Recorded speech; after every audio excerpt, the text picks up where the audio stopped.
Hello, I'm delighted to welcome you to this special Beyond Nollywood conversation piece for the Eastern Nigerian Film Festival 2022. My name is Nadia Denton. I'm based in London and the founder and curator of the film collective Beyond Nollywood. I'm really pleased to be joined by the indie filmmaker C.J Obasi. C.J, also known as Fiery or the Fiery One, wrote and directed the feature films OJUJU O-TOWN, both of which have screened in many film festivals internationally. He has received the Trailblazer Award at the African Magic Viewers' Choice Awards. His short film, Hello Rain, screened in over 30 festivals and was nominated for the Short Film Award at the BFI London Film Festival.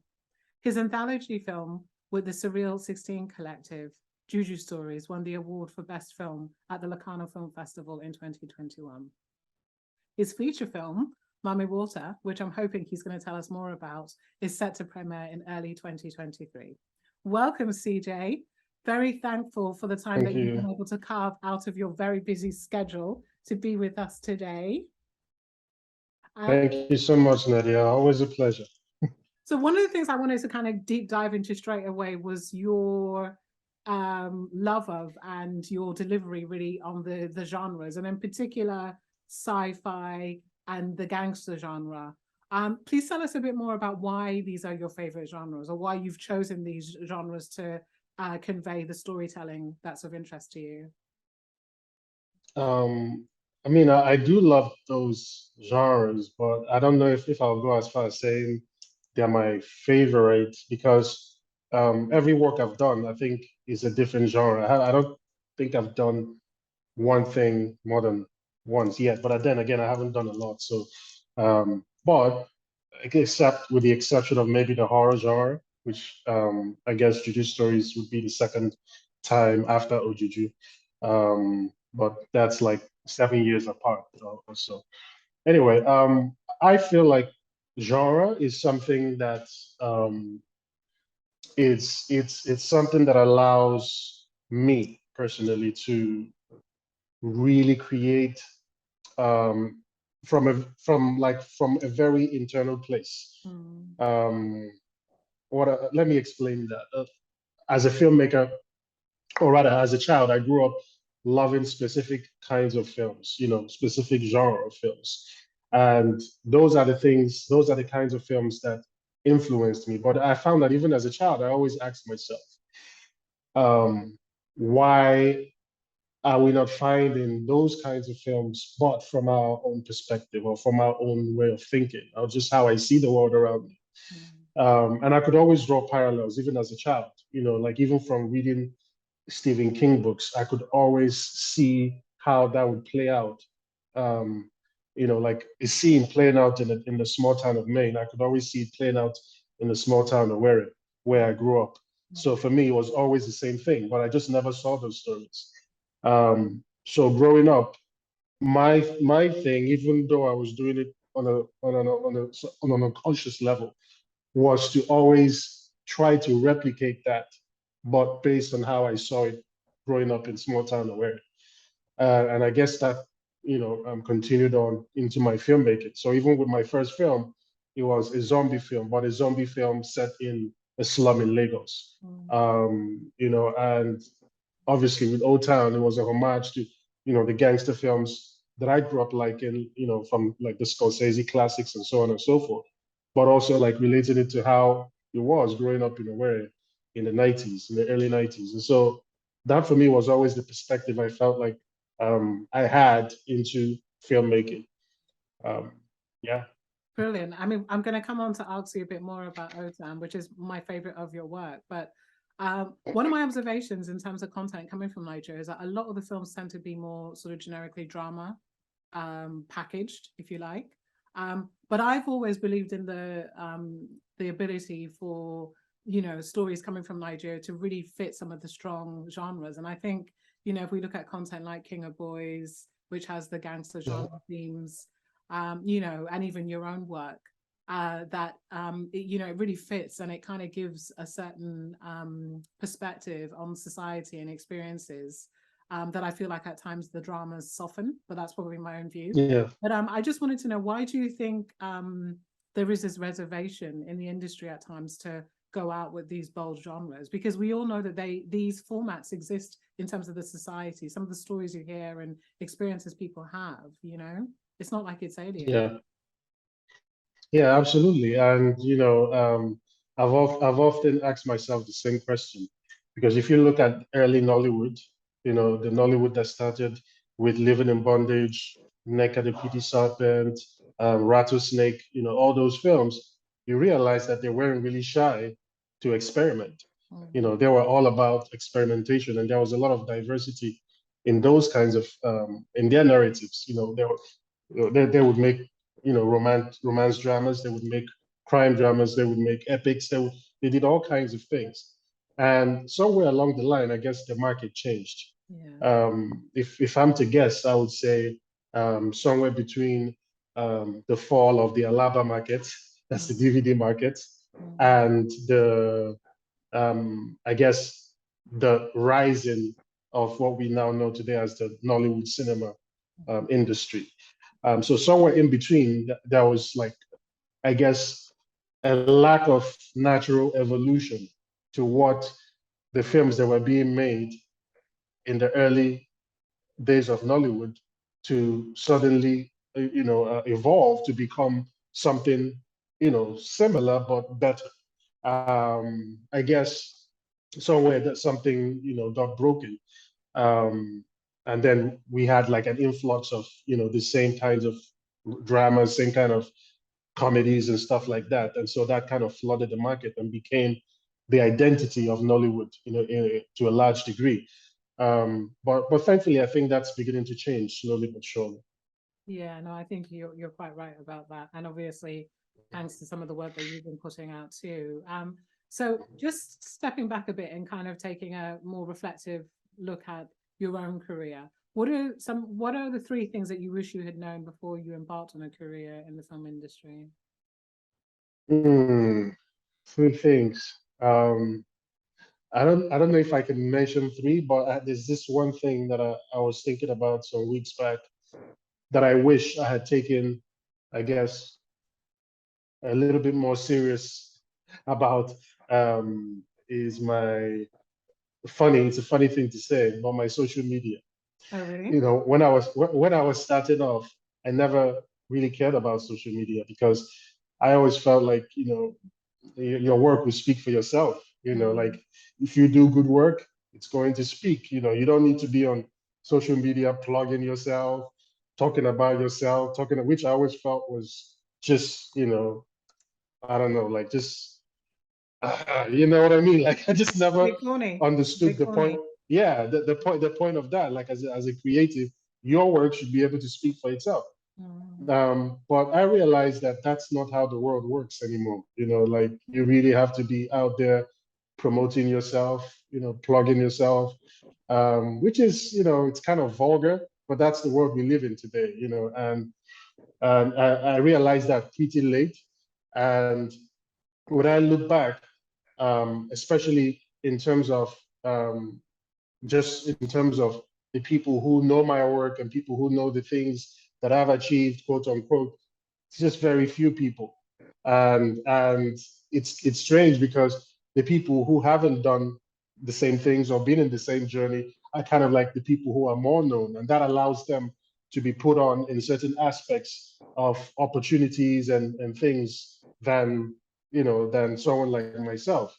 And so when I look back, I just feel like maybe I should have done more of my social media a bit more. So I guess that's like one thing I know that stands out in terms of what I feel like I should have known and should have paid attention to. But other than that, I feel like everything, it happened the way it was supposed to happen for me. Like, even the things that I didn't know, I guess at the time it would have been a case of, oh crap, I wish I had this, or I wish I didn't have that. But looking back, I feel like it worked out just the way it was supposed to. So I really don't have any kind of regrets in terms of how my career path went. Yeah, and that's a blessing. I mean, I would just add that I know that the Nigerian social space is very fierce. So, you know, Yeah. I'm trying to give you a pat on Yeah. the back for being reserved. I mean, I say this as someone who's not active on social media. You know, I'm good at WhatsApp and sending emails and stuff, but I do know that the Nigerian social space is fierce. You can be made Yeah, up it's fierce. And I've accepted that. I've accepted that I can't compete, you know, at that level, you know, and just, I guess, try and be more fierce in terms of the artistic / the business side of things versus the, you know, the side that I'm not really, I don't know if I'm good at, which is the social media, the promotion of yourself and things like that. I just haven't quite cracked that yet. I don't know if I want to.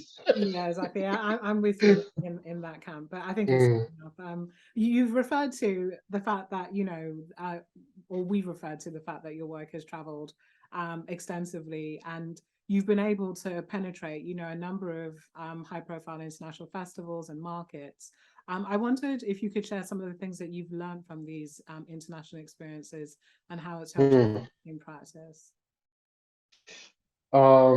So when I made my first film, OJUJU, things kind of took off really fast because we premiered at AFRIF in November 2014. And then by the first quarter of 2015, we were already being invited to film festivals, you know, and imagine, you know, me being a greenhorn, first feature, immediately I'm in the world of film festivals, and you have to explain why you made this choice, you know, so it becomes more of an examination of yourself and why you make films, rather than, oh, look at me, I made my first feature. You know, you really have to think, because you have to answer and defend why you made the choices that you made. And I never knew that about filmmaking. So that's something I feel like you're not trained for, but you have to be ready for.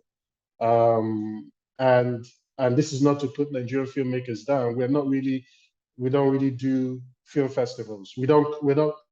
That's not our culture. Film festival, I mean, it's beginning to gradually become a thing, but it's slowly happening. And for the longest time, we didn't really know what film, and to a large extent, we still don't know how film festivals work.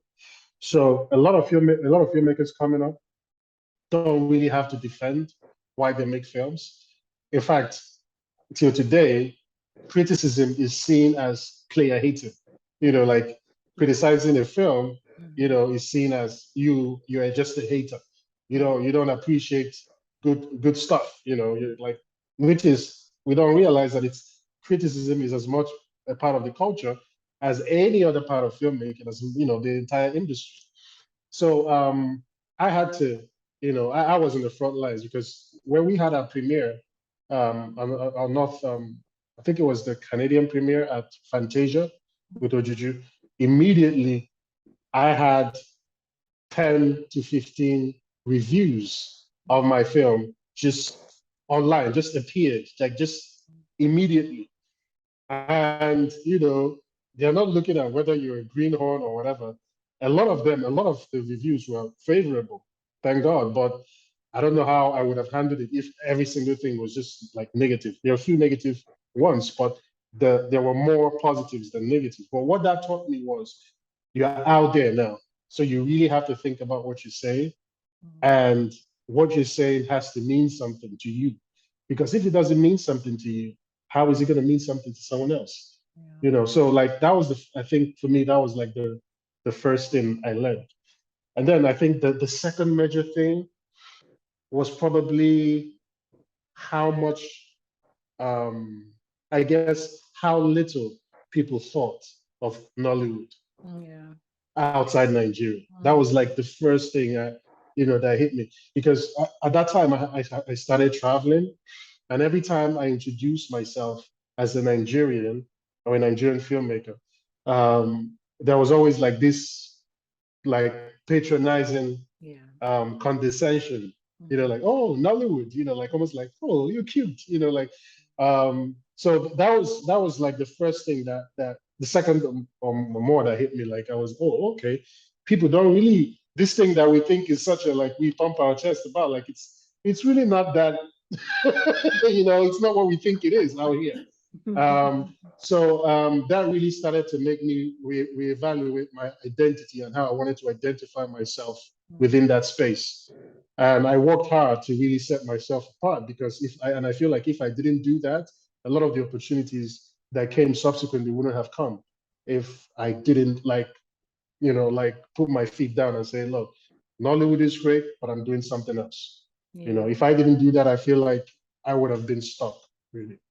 Yeah, and I really appreciate that insight, because it is so true that fortunately or unfortunately for a lot of Nigerian filmmakers, when you're traveling to these international festivals, they expect you really to be the African voice, And Yes. so the expectation from the international audience is some of the questions they'll be asking and the things that you wouldn't even be thinking about or necessarily encountered in your day. Absolutely. But, I really do try to sort of ram this home with some of my filmmakers, and even just thinking about the Beyond Nollywood program. And they think, and they already have a perception of what your film is, even before they see it. Like this is what, so yeah, I mean, it's always nice that those perceptions are smashed every time they watch. They're like, oh wow, I didn't see this coming, or I didn't expect this. But the fact is, they have already an ingrained perception of what they think they're about to watch, even before they watch it, which I think is kind of sad. It's kind of sad, because Nigeria is such a diverse country with diverse talents, and we have so much to offer. And the fact that we keep getting boxed in the global stage, I think, is just something that we should intentionally fight, to disprove. Yeah, no, I mean, I definitely think that the cultural war is one that Nigeria can win in terms of through the popular culture. And definitely I feel like all the filmmakers who are traveling, not just the filmmakers but obviously musicians, etc., but for our purposes, filmmakers really are the cultural ambassadors, and absolutely is really significant what the work that you and a whole raft of filmmakers who are who are traveling with their work is doing is so key. So we sort of started talking a little bit about O-Town, and I wanted to probe a little bit more about that particular film, because I feel like it's a seminal piece which really gives interesting insight into Owerri in the 90s. Like my understanding of Owerri, my knowledge of it is only through books, really, all the books I've read, about particular things that have happened. But I wondered if you could tell us a bit more about the work and how you drew from your own personal experiences to reflect, the nuances of Igbo culture as you've seen it. Because I really felt like when I think about O-Town, there's something special and quite different about it compared to other work. I couldn't help but feel, and even just like some of the locations that you had chosen, and there was just something that felt very comfortable and relaxed in terms of the performances, which I felt you get when you have people in their environment and who are reenacting something that is so part of that environment. I wonder if you could just tell us a bit more. O-Town was just a film made with love, like with so much love. I was literally, we went back to Owerri to make the film after making OJUJU. It was supposed to be my first film, but I felt, in the end, nobody would fund a movie like that. Like, how do you even pitch that? I tried to pitch it, but sorry, when you say nobody, that, it didn't make sense to anyone. When you say that, can you tell people so that who don't know? Okay, so essentially, O-Town is a semi-autobiographical crime gangster piece that explores the underworld of Owerri through the point of view of an omnipresent sort of documentary filmmaker. So that's kind of like the elevator pitch. But if you pitch that, I don't know, like just people didn't get it, people didn't get it. So I felt like I needed to do something that would allow me to make O-Town, and that's how OJUJU was made, right? Like literally, the revenue that was made from OJUJU went into making O-Town, like literally. Making OJUJU allowed me to make O-Town, and I felt like it was something that I needed to do just to get out of my, just to get it out of me. It was just burning inside of me that I needed to make it, and it was really an expression. I don't know how else to say it.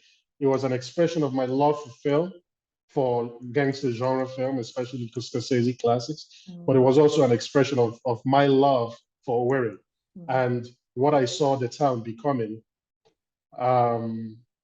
compared to what it was growing up.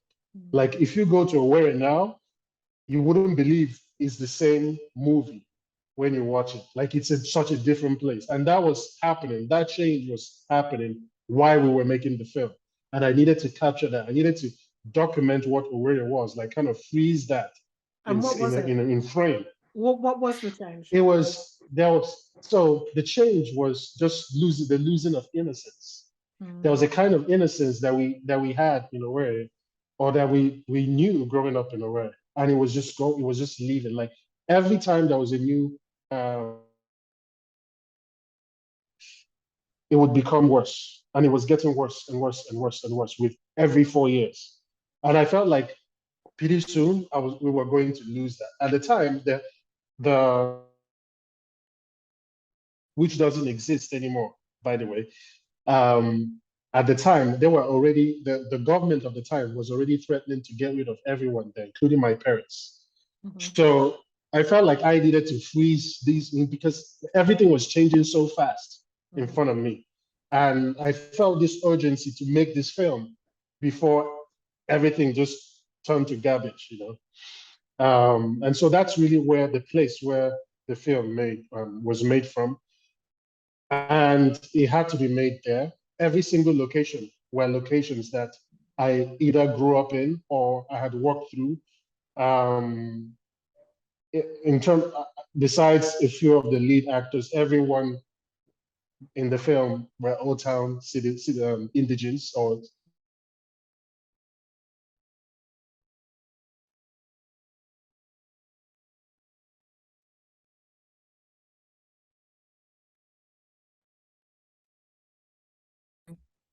So, yeah. So sorry, there were certain bits that cut out, and I just wanted you to step back. You were saying something that every 4 years, were you talking about the governors? And then you were talking about, there was a few things that cut out. So yes, I was, yeah. I was talking about, because every 4 years there's a new election, there's a governorship election. So it would seem like with each governor that came on board or that, that won, they would sink, the state further and further into like just just crappiness and just the state. Let me give you an example of where it was. Where it was, by the way, is the capital of Imo State. Yeah. And it was more or less this kind of like college. It's a small town. I think less than 1 million people, or just about. And it was a college town. So there were no colleges. I'm sorry, there were no companies or industries, none of that. Just like public government sort of small town. So people were either working for the government or they were working for schools, right? So my dad was, he worked at the university. So we lived in the college estate called Shell Camp. It used to be the history. It has quite a history. Shell Camp was, well, as the name implies, Shell. It used to be when oil was discovered in Imo State, somewhere in Imo State. The white workers stayed in Shell Camp. So that was literally where they camped. So when they left, I guess they gave the estate to the university, the local university there, Alvaniko. So they gave it to them. And that became the sort of like the housing unit for the staff of Alvan. And so my dad, they moved in the mid 80s when when my mom was pregnant with me. So I was literally born in this place. And so I grew up seeing, the town, like how they lived. It was a small town. Everyone kind of knew each other. There was a kind of a community spirit there. And I remember it wasn't a big deal for kids to go out by themselves to play unsupervised, like it was just that kind of a town. And it was also sort of like a melting point in the heart of Owerri, because next to Shell Camp, you had Works Layout, which was more like the upper poshy side of town.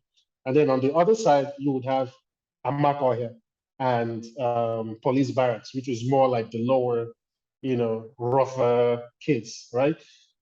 But Shell Camp was more or less like Switzerland in a way, because everyone would converge the posh kids and the so-called, rougher kids, everyone would converge there and play football and have games together, and all of that. So I got to experience sort of like both worlds at a very young age. I got to see, how these people talked.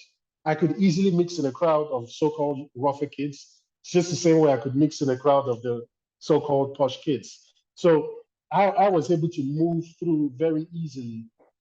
And of course, I went to public school. I didn't go to private school because public schools there were the better than private schools. Private schools were actually looked down upon then, not like now. Private schools are like, but then, especially the public schools I went to, which was Avon Primary School and Government Secondary School. Government Secondary School used to have the best results in West Africa. So that this was coming from a small town, this same small town, right? So that's where I grew up in. And then you kind of saw all of that change. And I think the shift started happening sometime in 95, 96. Yeah.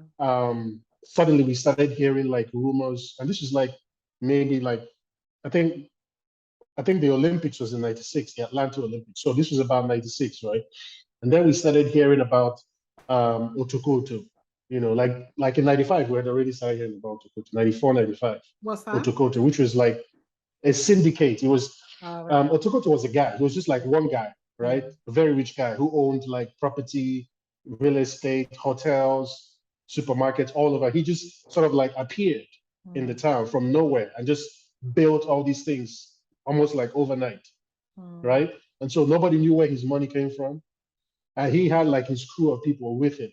And so they were kind of known as Otokoto people, right? Now they was called the Otokoto Syndicate, like this fancy name for that. But they were like Ndi Otokoto, like the Otokoto, which literally means Otokoto people. Like they were like their own people and they had like their own laws, like they were untouchable.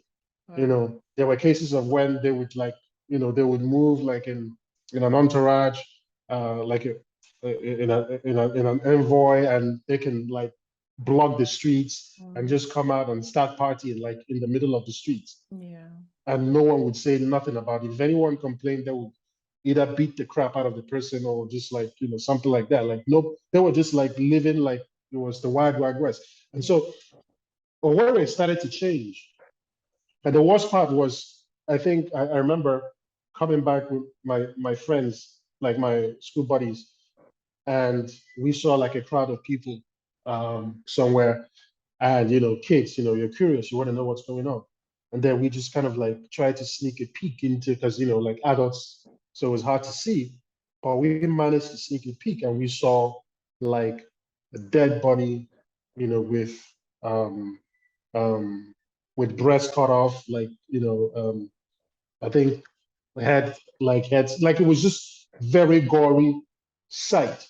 And then so that for me, I think was the end of my perception, like the beginning of the end of that innocent way of seeing that town, because it always felt like a town that nothing like that could ever happen in, like, and so when I got into Stephen King books, I started to make those connections, because just like the books of Stephen King, those towns seem like nothing would ever happen, like no dark thing would ever happen. But in the underbelly, that's where all the dark stuff goes on. And so I guess in my way of processing all of that as a kid was always through stories, it was always through films, it was always trying to draw, I remember I used to draw a lot of bizarre stuff. I remember my mom used to say, like, why are you always drawing like vampire and didn't even matter? Like you're always drawing like, like I'm surprised she never thought something was wrong with me or something. These are all the things that you were seeing, you were reflecting. There were just two more questions I wanted to ask you before we wrap up. One of them is what you feel can be the contribution in terms of Igbo language films, or what do you feel makes it special to have films in Igbo language? Because obviously a lot of O-Town is in Igbo language. I think it's so necessary, first for us as a people. I think we've been through so much. Our history is so rich, but also so plagued by pain. And a lot of the pain we never talk about, like my parents certainly didn't talk about it unless I would ask them.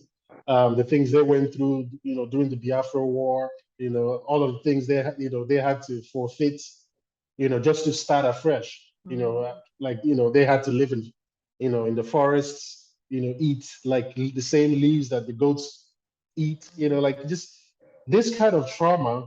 Yeah. You pass it to your children, whether you talk about it or not. Like, I think every Igbo child is dealing with trauma, whether they admit it or not, right? So it's a different. I think the thing with trauma, I'm not expert or anything, but I think trauma is better dealt with when you're aware of it, right? Like when you know that you do have that trauma, and so you are able to navigate your life, not like with, oh, everything is okay or whatever, but the awareness, I think, allows you to find a path to healing. I've been lucky and I've been blessed to have a path to deal with my own trauma, which is my art, which is the films that I make, the stories that I tell, or the stories I'm interested in telling. And so I feel like if I can keep doing that, that will also help other Igbo people as well. I think, I think I have pretty much, not to sound lofty or anything, but I think that's my calling, really to just put a kind of mirror in front of the faces of Igbo people, and just, let's just look at each other. Let's just look at each other and examine ourselves. And whether for good or for bad, I think it will be for good. Whether what we see is bad, in the end, it will be for good. Even if I'm not making a Biafran story, which I hope to do anyway, but even if I'm not doing something as direct as that, something as blatant as that, whatever it is, which is going to be a representation of a part of the Igbo people, because you can't show the full representation. There's so many layers. But any representation of the Igbo people that you show will help advance the story forward. Yeah, no, I'm currently developing a story called Uri, which is going to be based on, and if you're Igbo, you already know what Uri means. Uri is believed to be like the origins of the Igbo people. And so with Uri, I'm kind of having to dive back into the beginning of it all, like where it all began. And so for me, that is as much a journey for me as it is going to be for the audience who will watch the film when it's made. And that for me is what I'm interested in as a filmmaker, the kind of things that would change me while making it, as I was changed while making Mami Wata, so that by being changed, I can help. I don't know if I will change anybody, but I believe that for the film to be impactful, but you have to feel the film has to change you first. The story has to change you first. Yeah, definitely. If it's going to mean anything to anyone. Yeah. And just very, very quickly, tell us in a few seconds what to expect in terms of Mami Wata. Heart. Heart. I think heart. Okay. Heart. Because I think that's something that is missing in today's cinema. And this is not a Nollywood problem. This is a global problem. I feel like in today's world, just because we can make films, then we just go ahead and make films. We make films because we can, not because we should. A lot of the films that are being made are simply because people can, because there's funding, because there's equipment, there's a kick-ass camera. That's why they're making it. Like, it's not because they should. And so I had to, at some point, I had to ask myself, you're bringing the heart. I really had to examine why I was making this film. And in finding the reason for that, it's going to inform, or it's informing everything else I'm going to do moving forward. It took me, it took us 6 years to get the film made, because there was, first of all, the 5 years was just to get a script that worked. And it wasn't like we didn't have it. We had several scripts, and everybody who read it thought it was a great script. But I always knew it wasn't good, because I knew that I wanted to find something that changed me before it could change anyone else. And so that took 5 years, and that's what needed to be done. And so I feel like what people should expect is a film that is made from a very sincere and deep place. And it's the most personal